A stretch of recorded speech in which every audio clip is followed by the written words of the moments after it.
Hey, I'm Allison, and this is Realistically Consistent, where we talk about how to build sustainable fitness, nutrition, and mindset habits that actually last even as a busy mom. I'm here to help get you consistent, not perfect, and on your way to feeling like your best self. I'm so excited to start today's episode with you. Let's dive in. Hello, and welcome back to another episode of Realistically Consistent. Thank you so much for being with me here today. I am really excited about today's topic, as usual. So, I want to ask you, have you ever felt like if you can't do something perfectly, it's not worth doing at all? Like, if you can't show up for the whole 45-minute long workout, not even worth doing. If the house can't be completely spotless, then I'm not going to set aside time to clean. Or if your morning routine falls apart, the entire rest of the day is ruined. I know firsthand that as a mom and as moms, we feel like we need to have it all together all the time. We feel like we need to be able to do the thing completely, or it's not even worth doing. And therein lies the all or nothing mindset that is actually something that holds so many of us back when it comes to reaching our health and fitness goals. And I mean, honestly, lots of other goals too, right? So today I want to talk about where this mindset even comes from. I think it's really important to get to the root cause so that we can address those things and maybe even heal some limiting beliefs that have been built up around it. I want to talk about why this hits moms especially hard. And then I want to talk about how we can shift into a better mindset, a mindset that is going to allow us to really start to prioritize ourselves and focus on some of the goals that you may have. And that mindset is going to be progress over perfection, over all or nothing every single day. Before I dive into all of that, I first just want to let you know if you are listening to this before March 18th, I do have a free workshop coming up where I am going to be talking through a 12-week roadmap for fat loss, strength gain, energy gain, where you will be able to plug into a week by week formula, how to move, how to fuel, how to become that next level version of yourself and have a exact roadmap laid out for you so that you know what to do week by week, how to build on it. You know how to check your goals off because I know for me personally, I've taken, you know, in the past, all of the workshops about the phases of fat loss, about your metabolism, about things like that, but still walking away with more pieces to the puzzle, but still needing to put those pieces together myself. And again, as a busy mom, like we don't have tons of time to piece all these things together. How much more time do you really want to spend doing the trial and error of, okay, if I do this way, will it work? I want to take away all of that guesswork for you. I want to take away all of the puzzle piecing it for you and allow you to sit down and really just genuinely map out exactly what you need to do and when you need to do it. So I really hope I see you there. I'm going to link up the link to sign up in the show notes. But otherwise, you can always also reach out to me directly if you are looking for your own personal roadmap and you happen to have missed the workshop. I will be sending out a replay for a little bit as well.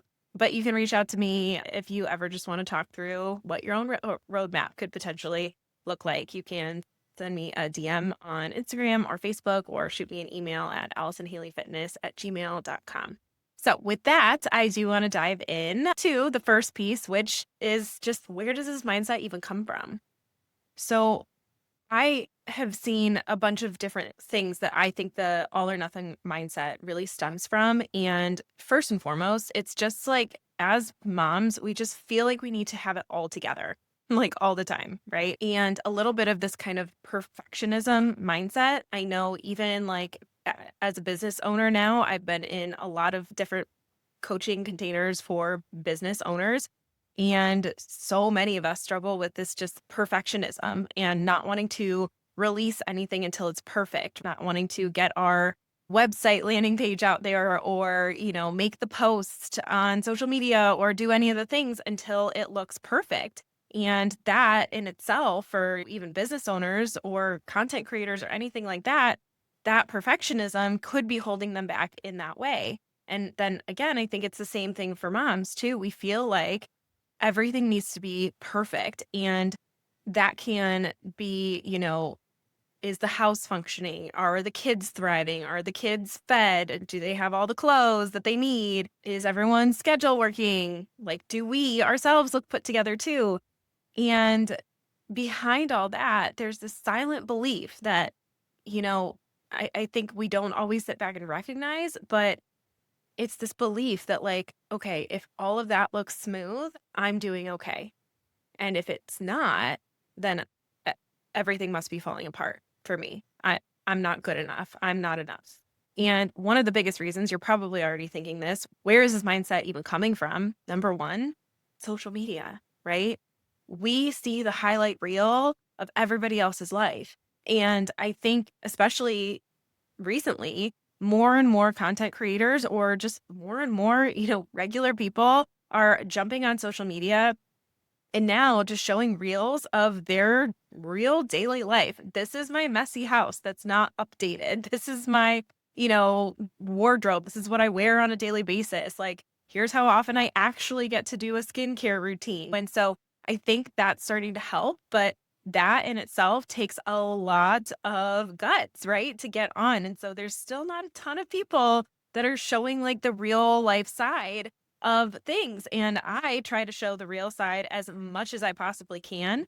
But at the same time, I also want to show what is possible because while I definitely don't have it together all the time, I have found how to have a balance with different pieces of my life having it together, whereas like other pieces might take a back seat at that period of time. And so I'm trying to show, okay, even though this area of my life looks really great right now, maybe this other area kind of took a back seat. So I think, again, there is this underlying thought that when we see the highlight reels from some of the women and other moms on social media, that it's like, wow, they look like they have their whole life together. Meanwhile, it's like they were posting about one area of their life one week, then the other area of the life the next week. And so they're also too probably balancing what areas of their life take a back seat in those moments. And here's the highlight reel of this area of my life right now, right? That, or they have paid support that is handling some of the other areas of their life. And so for me personally, I've learned that not every area of my life can be 100% at all times. However, my health will always be a top priority, but it's not always going to be giving 100%. Okay. But that's something else that we've talked about before too, where if you only have 60% to give to your health right now, and you give 60%, that is you giving 100%, right? And so we've talked about in several podcast episodes like prior, well, what are your non-negotiables right now? Non-negotiables would be drinking 80 ounces of water, getting at least 7,000 steps in per day, and starting my morning with a good high protein breakfast, right? Like non-negotiables for my personal health. That's what I know makes me feel the best. So on days where it's like, hey, yeah, I'm still showing up for my health 100%.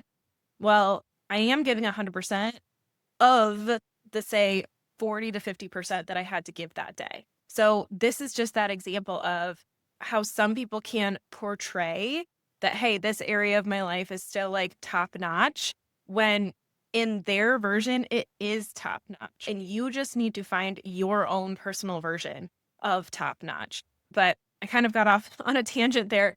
Because I want to talk later in this episode about different strategies similar to that so that you can feel like we can get out of that all or nothing mindset.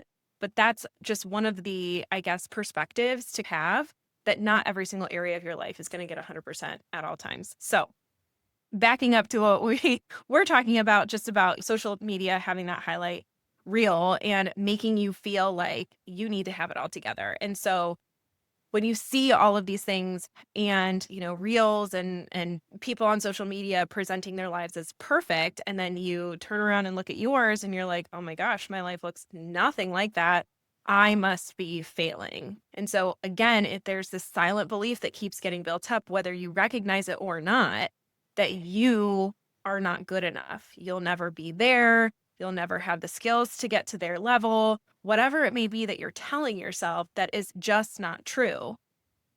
but you're thinking that it's true of yourself. And the way that you talk to yourself is going to portray more of that in your life. It just is what it is. This is actually a conversation, not to get on another tangent, but this is a conversation that I have with my daughter all the time. When she wants to sit there and talk negative about how math is really hard, or I get bored at school, or I'm not really good at this, I say to her, and you will continue to feel bored at school as long as you continue to tell yourself that school is boring. You will continue to feel like you're not good at reading as long as you continue to tell yourself you're not good at reading. But there is power in our words. And I think that we know that. Again, on a subconscious level, we know there's power in our words. We know that we have the power to change somebody's life by a message that we deliver, right? There's power in the words that I speak to you. Why wouldn't there be power in the words that you speak to yourself? And so I tell her, maybe if you sat down every single day and said to yourself, school is fun, school is exciting, something fun always happens at school, I love it. And you told yourself that every single day, whether you believe it at first or not, you will start to believe it after a period of time, because that's just how the brain works. It continues to seek the evidence for the things that you are telling it. So that's another tangent, another tool that we can use to bust out of that all or nothing mindset. And it is a repetition of, as long as I do something versus nothing, I'm winning. So replacing that, if I can't do it all, it's not even worth it, to, if I can just do something, anything over nothing, I'm still winning. Or word it however makes the most sense to you. But the more that you can repeat that phrase, whether you believe it in the beginning or not, the more your brain's going to look for evidence of why that should be true. So I want to jump into another root cause of why I think that we have this all or nothing mindset. And I think that it is also generational. I think that the generation before us worked so hard to have it all, to bust free of that, I'm a woman, so all that I can be in charge of is running the house and having kids, and that's all that I'm good for. Because again, we've realized like we are good for so much more. But then I think we kind of swung a little bit too hard the other way, where now we're expected to be moms and run the house and have a career and, manage all of the things. And now it's like, okay, we proved that we can. Great. But we shouldn't have to. And we shouldn't, right? Because sure, we can, but it will lead to burnout. It will lead to resentment. So we need to have a better now picture and swing back a little bit farther the other direction of prioritizing different things in our life for the different seasons that we're in. And so while your health should never take a back seat, you still need to be able to find the ways that you can fit your health, mental health and physical health, into wherever you're at, whatever season that you're at right now. But again, I believe that because of that generational, like, we're going to do all the things, we're women, we're strong, we're badass. And like, yes, we are. We were passed down that mindset from that generation before us of like, you can do it all. You should do it all. I did it all. Why can't you do it all? And I know that I get this message even from my own mom sometimes. And I'm not dissing her. She did the absolute best that she could. I think she's an amazing mother. She is my biggest support system, but she will still from time to time make comments when I'm on the phone, like complaining about, oh my gosh, I'm just so exhausted. Like today it was really rough, or I'm nervous about this event that's coming up because I have to manage a little bit more. And every once in a while I'll get a comment like, well, back in my day, I had 4 of you and your dad worked late hours and I didn't have any family nearby. So I was doing it all and I was working all the time. Do you ever like get comments from people that are older than you like that? Because like I said, sometimes I do. And again, think on a subconscious level, I will feel this pang of guilt where it's like, oh, you're right. You did it all. Why can't I do it all? I only have 3 kids and I have support.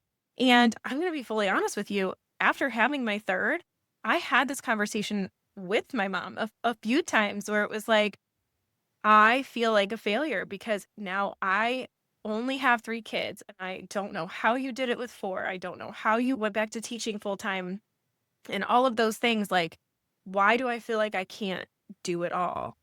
And it's because feeling like we're doing it all puts us in that survival mode.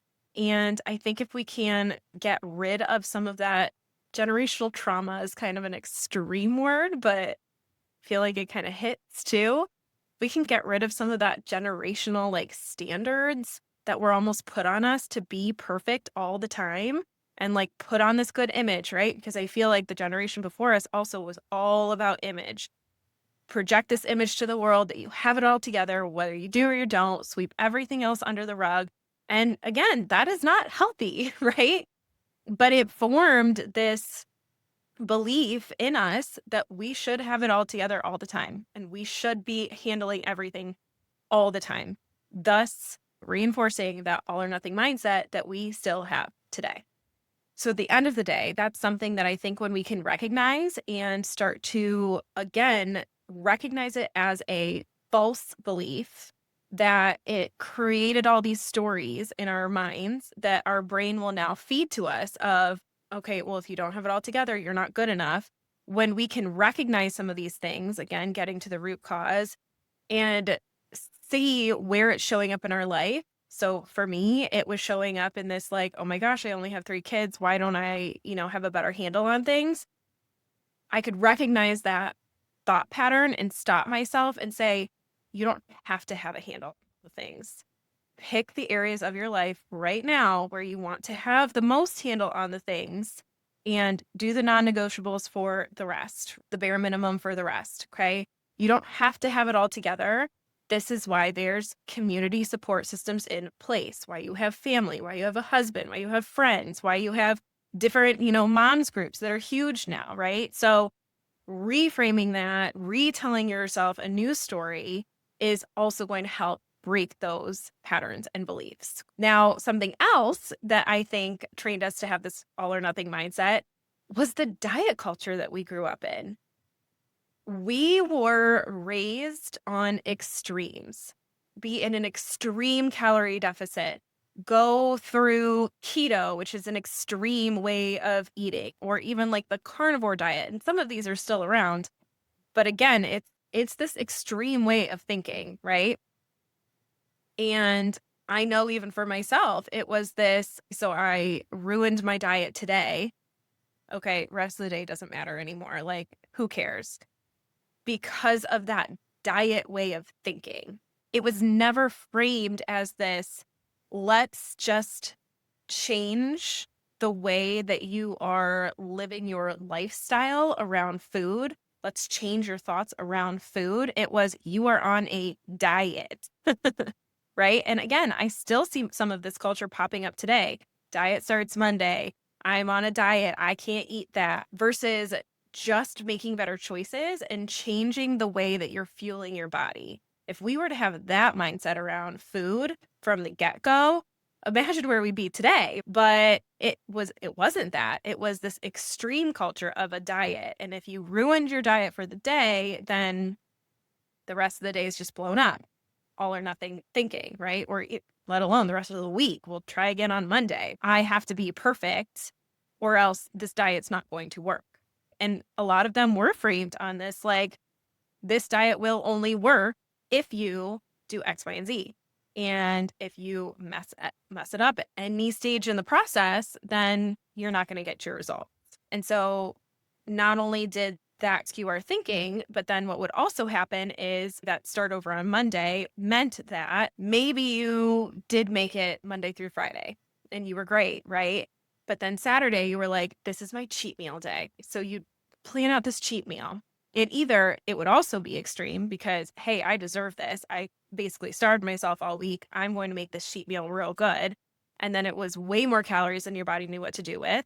Your body was now in conservation mode because you'd been basically starving it all week and it thought it had to store energy and conserve energy. And so that cheat meal that you gave it, it stored way more of it than it really actually needed to. And so you felt the effects from it even more, right?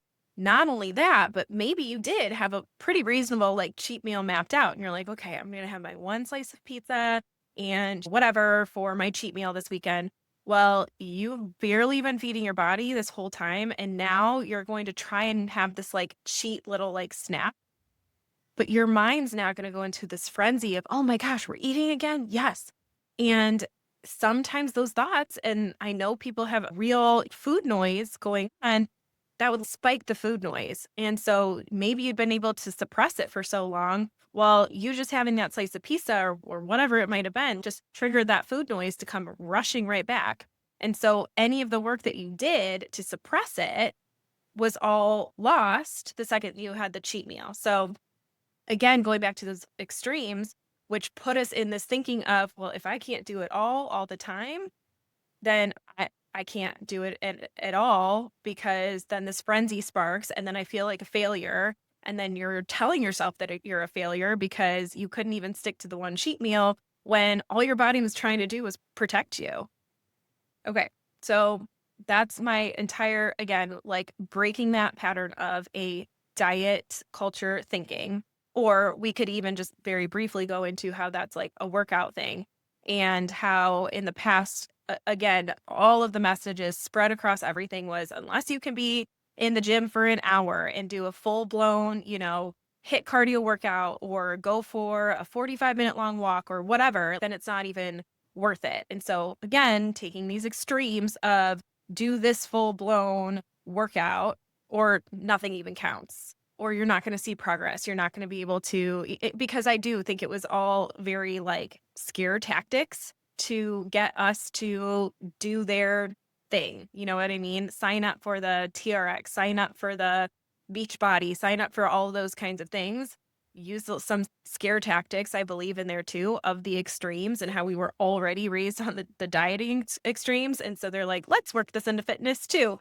And so it was like, well, unless you can go really hard for an hour, then it's not even worth it. You're not going to see results, which is completely false too.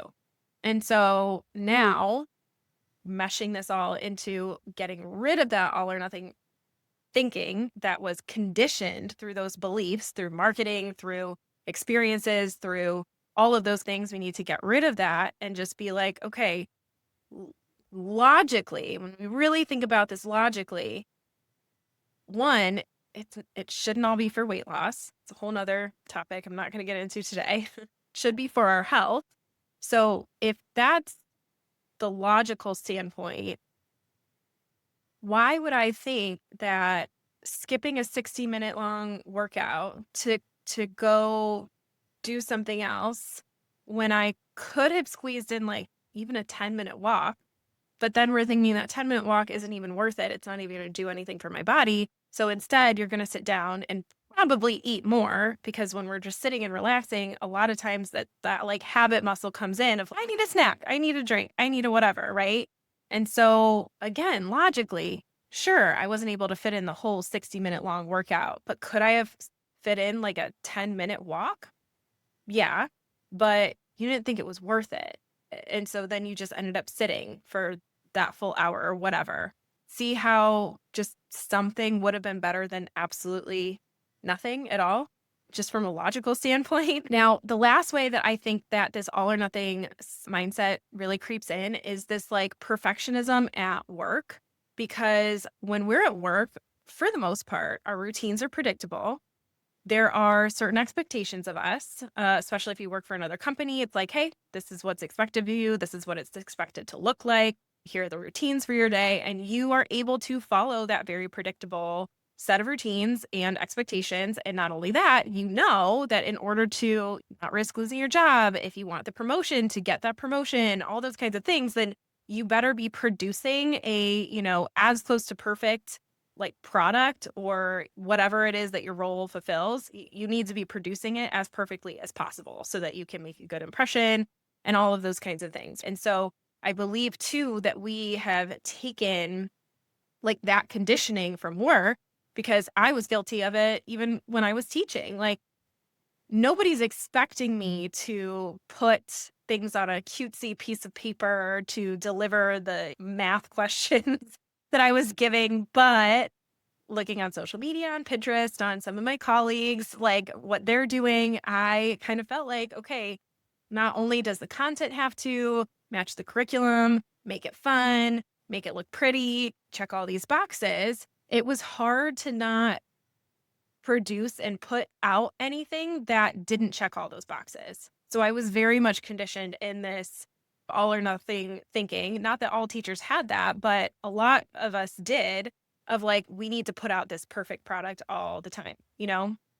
And I think that that's another reason that teachers get so burnt out is that we are trying to do all of the things all of the time. And so teachers are probably one of the most guilty of this all or nothing mindset in their own like health and wellness too. And I think it's because of this, like what happens at work and our standards and expectations for ourselves, though don't necessarily have to be that way, bleed into our personal lives as well. But when we're looking at it too, like for the most part, work is predictable. You know the routines. You know what time the bell's going to ring. You know what time you need to show up at work. You know what time you're going to leave. You know what time lunch is. All of that's super predictable, right? And so it's easier to have an all or nothing mindset at work because you can keep following that routine. But if you're a mom, nothing's predictable. You have to be incredibly flexible as a mom. The second that maybe even you think that you have a routine nailed down and you're thinking to yourself, okay, good, I know what time bedtime is. I know exactly what these kids need before bed so that they stay asleep. And I know exactly how to feed them so that they're not going to throw their food away. And we go check, check, check, check, check. I'm feeling great now. Once you've got that routine down, you know it's maybe going to last a week if you're lucky before something changes, right? And so this is again where that all or nothing thinking comes in. We're so used to being able to be predictable. Even before we had kids, we got into a good routine, a good flow, right? Nothing was going to throw that off for the most part, maybe a few things here and there, but certainly not tiny humans making you make a different meal for them than what you thought you were going to do, or a sporting event coming up, or friends needing to come over, whatever it might be. You had your nice little routine before you were a mom.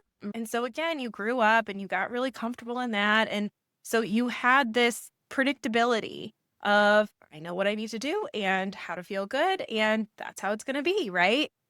Okay, motherhood comes in and you're trying to still follow that. I know what I need to do. I know what makes me feel good. I know what works to keep my body feeling good.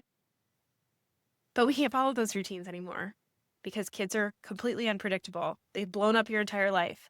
So, my first question in, again, trying to get out of that all or nothing thinking is why do we think that we can implement old routines that worked for us pre-kids, and bring them in to our new life as moms and expect them to still work? It's not going to work. There's so many things and factors that have now completely changed and uprooted your life.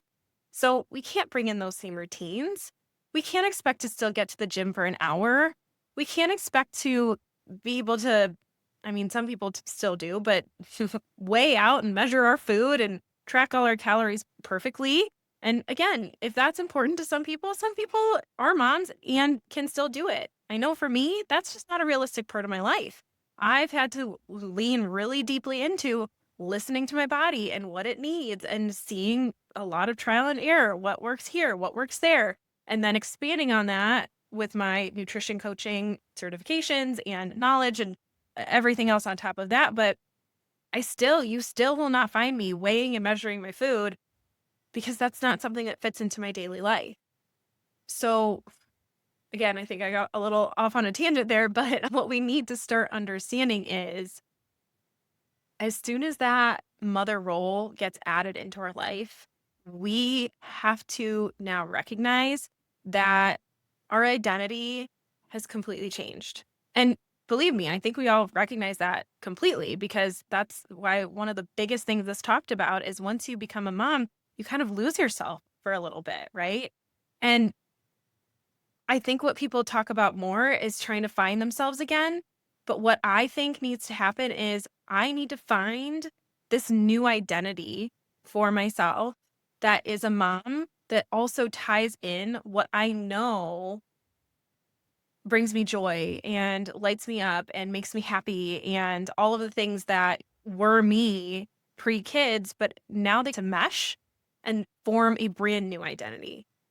And I think what's really amazing about being a mom is that that new identity can be a tremendously stronger, next level version of yourself if you let it, because motherhood truly strengthens you. I mean, I have talked to moms from all different types of lifestyles and scenarios, and we have been through some stuff, right? And so if we let that build us up stronger rather than tearing us down and rather than letting you fall into a spiral downwards of, oh my gosh, why is this happening to me? Life is so hard. Rather than going down that, letting it build you back up stronger. And again, telling your brain, look what I've survived. Look what I've made it through. Let those things make you stronger. Look what I can handle. I never would have imagined that I could be the kind of person that could wake up early and work out and plan out all these meals for my whole family and make sure they're nutritious for myself and hitting my goals and feeding 3 picky children. And I never in a million years, if you would have talked to me 10 years ago, would have thought that I could handle all of that on my plate at the same time. But here I am. And we figure it out because we have to. And once we can balance it all and get rid of the all or nothing thinking of, I have to have it all together all the time because we don't. Nobody does. But figuring out this new balance of, okay, what takes front burner today? What takes back burner today? And also recognizing that your health should never be, see, I think there's a difference. There are some people who are like, yeah, my health is on the back burner. But the reality of it is, your health isn't even on a burner at all. It's still on the kitchen counter on the other side of the room, right? Your health should be on one of the, the four core burners of your stove.